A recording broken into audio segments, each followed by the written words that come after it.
प्राचीन काल में एक जंगल में एक भयंकर शेर राज करता था। उसके राज्य में शांति और सुख शांति थी। एक दिन एक छोटा सा चूहा उस जंगल के किनारे से जब गुजर रहा था तो उसे देखकर शेर ने उसे पकड़ लिया।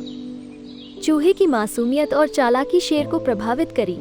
उसने चूहे को खा देने की सोची, लेकिन फिर उसने सोचा, मुझे अब भोजन की आवश्यकता नहीं है, लेकिन ये छोटा चूहा कहाँ से बचेगा?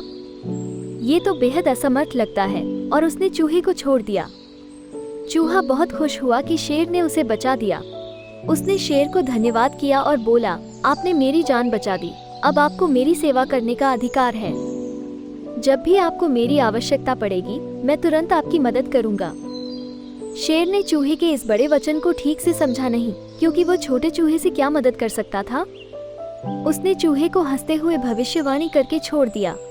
एक दिन शेर शिकार करने के लिए जंगल में घूम रहा था। वो एक बड़ा सा जाल बिछाकर बैठ गया।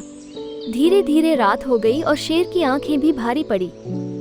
वो अपनी आंखें बंद करके सो गया। इसी समय छोटा चूहा भी वहां आया। उसने शेर को सोते हुए देखा और समझ गया कि अब वो शेर की मदद कर सकता है। वो अपने छोटे से दांत से शेर के रस्से को काट दिया। शेर जाल से मुक्त होकर उठा और देखा, वो छोटा चूहा उसके बड़े द्वारा मुक्ति के लिए काम आ गया था। शेर चूहे से बोला, तुम्हारी छोटी सी मदद ने मेरी जान बचा दी। मैं तुम्हारी ईमानदारी और निर्बलता को समझ गया हूँ। तुम्हारी छोटी सी मदद ने मुझे एक अहम सबक सिखाया है कि छोटी छोटी मददें हमें बड़े संघर्षों से निकाल सकती हैं। यह एक सच्चाई और महत्वपूर्ण बात है।